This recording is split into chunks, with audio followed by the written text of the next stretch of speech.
Hello, it's Willie from the Ozarks, and we're ready for lesson 188 in A Course in Miracles workbook for students, which is The Peace of God is Shining in Me Now. Nope, that was yesterday's. I feel the love of God within me now. I feel the love of God within me now, lesson 189, July the 8th. Before we read that lesson, I feel the love of God within me now. Let us recap yesterday's lesson. That first paragraph I think is well worth reading again. The peace of God is shining in me now. Why wait for heaven? Remember, I keep saying you don't have to die to go to heaven. Matter of fact, you even though you can get there that way, that's not the preferable way, and it may not even be the only way. I know it's not the only way, but it may be that death does nothing, is what I'm trying to say. And Jesus tells us that at one point, that death doesn't accomplish anything. So why wait for heaven? Those who seek the light are merely covering their eyes. The light is in them now. Enlightenment is but a recognition, not a change at all.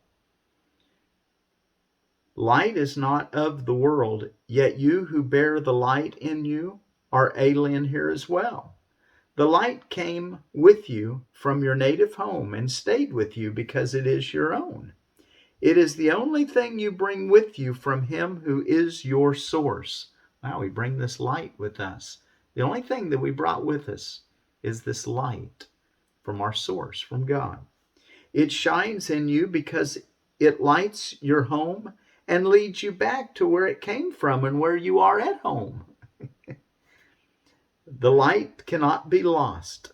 Why wait to find it in the future? Sit quietly and close your eyes. The light within you is sufficient. It alone has power to give the gift of sight to you. Sit quietly and close your eyes.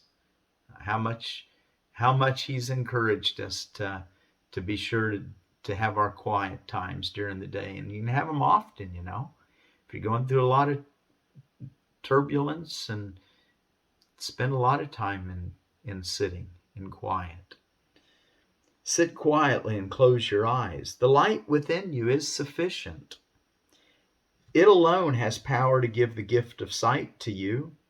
Exclude the outer world and let your thoughts fly to the peace within. Exclude the outer world and let your thoughts fly to the peace within. They know the way.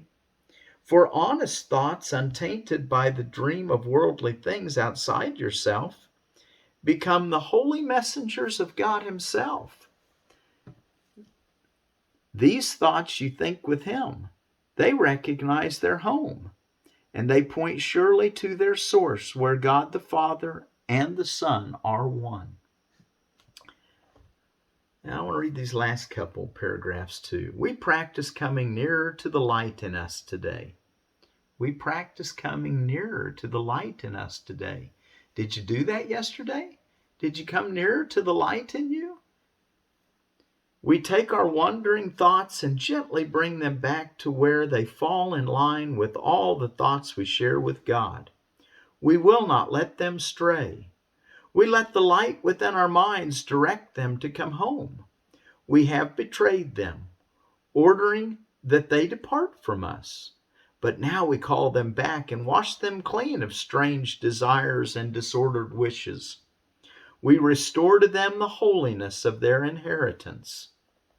Thus are our minds restored with them, and we acknowledge that the peace of God still shines in us, and from us to all living things that share our life. All living things share the peace of God with you. Look for it, find it in everyone, in every living thing. We will forgive them all, absolving all the world of what we thought it did to us. What did he say? We will forgive them all, absolving all the world of what we thought it did to us. For it is we who make the world as we would have it. Now we choose that it be innocent. We're the ones that choose the world as we would have it. Now we choose that it be innocent, devoid of sin, and open to salvation. And we lay our saving blessing on it as we say, the peace of God is shining in me now. Let all things shine upon me in that peace, and let me bless them with the light in me. So yesterday, I hope that you have a little lit up a little better today. That the inner vision became a little brighter, a little clearer. Okay, and then you started seeing it outside yourself. And even these little flowers. This is a passion flower. See the little pod that's getting ready to open there? And let's see if I can get it where you can see it well. Little pod ready to open. There's the little fabric. Didn't transport over here very well when I picked it. It was really, they've got little tentacles and they stick out and they're almost like otherworldly. I really love them. These little tendrils. It's a vine, a perennial. It's a perennial in warmer climates. In these colder climates, I'm sure it doesn't make it through. I mean, it can. It's borderline. Whether or not it's coming back from seed or whether this one was a vine, I'm not exactly sure. I got a lot of them growing out there. I have to kind of figure that out. But they have a little fruit on them. I'll show them as they develop. But anyway, I get some other stuff in this pot that's not in this vase. I've got a vase full of some plants that I'm trying to identify. Let me see if I can get it out, or you can see it. I've got 2 or 3 different things. I think that's narrow leaf mountain mint, but I'm not going to show you until I know a little bit for sure. This passion flower is got a lot of qualities. I didn't realize that it had so many. Let's see if I can get it where it's stay here and out of my way for a minute. Stay there. All right, well, let's see. Can you gonna stay there? Okay. Now let's see. Look at the qualities. Passion flower. Passiflora is the genus. The species, this is either an Edulus or an Incarnata, I think. Native people used it as a sedative. Today it's promoted for anxiety, sleep problems, pain, heart rhythm problems, menopausal symptoms, attention deficit hyperactivity disorder, and topically it's used for burns and hemorrhoids. So passion flower, lots of uses evidently. All right, lesson 189. I feel the love of God within me now. Yesterday, the peace of God is shining in me now. Well, today we want us to feel the peace of God. And he's got some things he's going to tell us a lot about this. Let's read this. There is a light in you the world cannot perceive. There is a light in you the world cannot perceive. And with its eyes you will not see this. Oh, and with its eyes you will not see this light, for you are blinded by the world. Yet you have eyes to see it. It is there for you to look upon. It was not placed in you to be kept hidden from your sight. This light is a reflection of the thought we practice now. To feel the love of God within you is to see the world anew, shining in innocence, alive with hope, and blessed with perfect charity and love. 2. Who could feel fear in such a world as this? Let's go back and read paragraph 1 once again, please. There is a light in you the world cannot perceive, and with its eyes you will not see the light, for you are blinded by the world. Yet you have eyes to see it. It is there for you to look upon.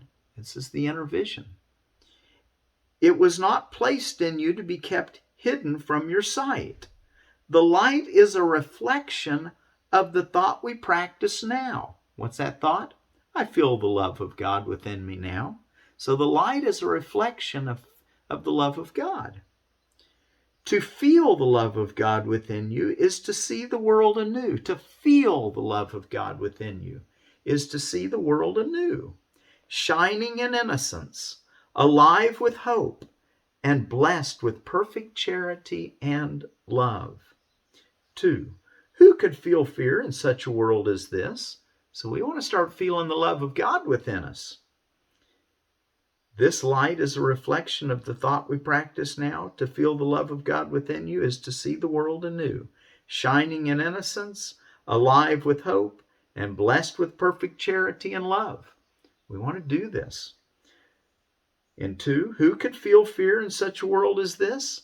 It welcomes you, rejoices that you came, and sings your praises as it keeps you safe from every form of danger and of pain. It offers you a warm and gentle home in which to stay a while. It blesses you throughout the day and watches through the night as silent guardian of your holy sleep. It sees salvation in you and protects the light in you in which it sees its own. It offers you its flowers and its snow in thankfulness for your benevolence. 3, this is the world the love of God reveals. So the love of God is going to reveal the world of flowers and the purity of snow. It is so different from the world you see through darkened eyes of malice and of fear that one belies the other. Only one can be perceived at all. The other one is wholly meaningless. A world in which forgiveness shines on everything and peace offers its gentle light to everyone is inconceivable to those who see a world of hatred rising from attack, poised to avenge, to murder, and destroy. You're able to see what people that haven't learned that the love of God is what we can feel. They can't even see this beautiful world that's always there. A world, he says, a world in which forgiveness shines on everything, and peace offers its gentle light to everyone. But that's inconceivable to those who see a world of hatred rising from attack, poised to avenge, to murder and destroy. 4, yet the world of hatred equally unseen and inconceivable to those who feel God's love in them. Wow, that's good. We don't even have to see that tragic world, that miserable world. We can see the truth. Their world reflects the quietness and peace that shines in them, the gentleness and innocence they see surrounding them, the joy which they look out from the endless wells of joy within. Endless wells of joy within.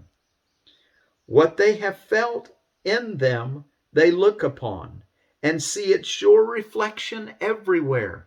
We must feel the love of God within, because that's what makes the world outside a world of heaven. 5, what would you see?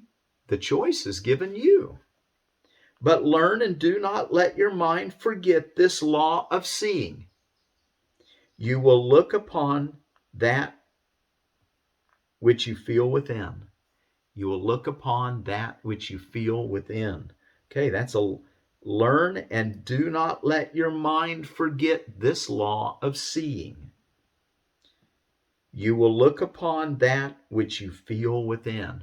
Okay, doesn't matter so much what you're thinking about inside, because those are representatives of what you value and what you feel. What we want to do is feel the love of God within us and let the manifestation of that feeling light up our world. Remember this law. Don't forget it. Don't let your mind forget this law of seeing. You will look upon that which you feel within. If hatred finds a place within your heart, you will perceive a fearful world, held cruelly in death's sharp-pointed, bony fingers. If you feel the love of God within you, you look out upon a world of mercy and of love. You want those old sharp, bony fingers pointing at all the terrible things?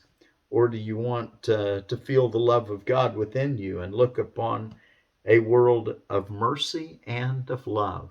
Well, then practice your forgiveness well, and it'll all come into focus, just as clear as it can be.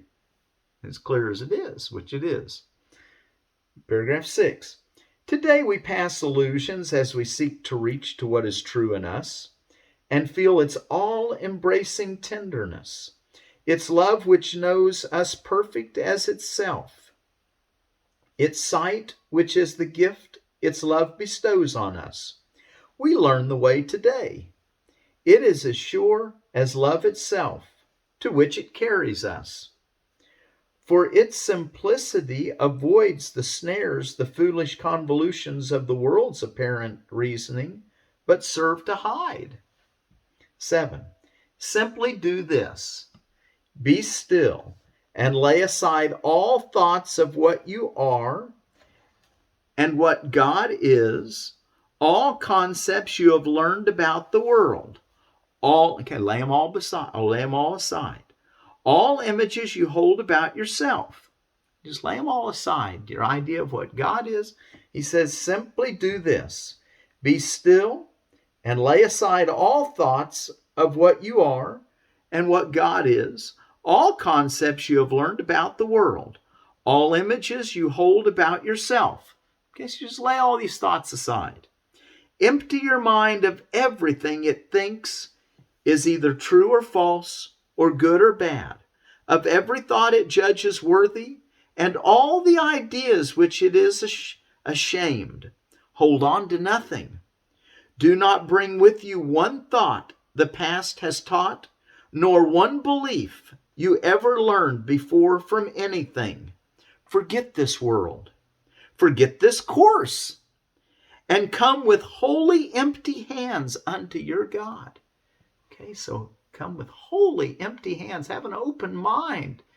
Lay everything aside and just sit quietly by and let God come and feel the love of God within you now. Is it not He who knows the way to you? So God is the one that knows the way to you. You need not know the way to Him. Your part is simply to allow all obstacles you have interposed between the Son of God and the Father to be quietly removed forever. So all these obstacles that we've interposed between ourselves and God, we're going to let them be removed forever. God knows the way. And we're just going to be quiet and let Him, who we don't even understand, come to us. And then we'll understand. Let Him bring us. Let us feel the love of God. God will do His part in joyful and immediate response. Ask and receive, but do not make demands nor point the road to God by which He should appear to you. So don't make demands and don't tell God how He should come to you. The way to reach Him is merely to let Him be. The way to reach God is merely to let God be. For in that way is your reality acclaimed as well. Next to last paragraph. And so today we do not choose the way in which we go to Him, but we do choose to let Him come. And with this choice we rest. And in our quiet hearts and open minds, His love will blaze its pathway of itself. And in our quiet hearts and open minds, His love will blaze its pathway of itself. What has not been denied is surely there if it be true, and can be surely reached. God knows His Son and knows the way to Him. He does not need His Son to show Him how to find His way. Take heart in that. You don't need to do this. You don't need to pull yourself up by your own bootstraps, as they say. You can't do it anyway.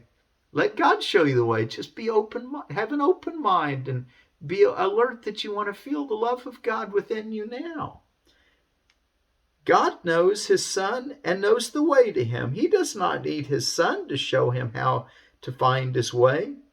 Through every open door, His love shines outward from His home within and lightens up the world in innocence. And the prayer at the end: Father, we do not know the way to you, but we have called and you have answered us. We will not interfere. Salvation's ways are not our own, for they belong to you, and it is unto you we look for them. Our hands are open to receive your gifts. We have no thoughts we think apart from you, and cherish no beliefs of what we are or who created us. Yours is the way that we would find and follow. And we ask but that your will, which is our own as well, be done in us and in the world, that it becomes a part of heaven now. Amen. So reminds me of Jesus saying thy kingdom come, thy will be done on earth as it is in heaven. So he says that here at the end. And we ask but that your will, which is our own as well, be done in us and in the world, that it becomes a part of heaven now. Amen. I feel the love of God within me now. You all feel that. Feel the love of God within you now. Until tomorrow, feel the love of God within you.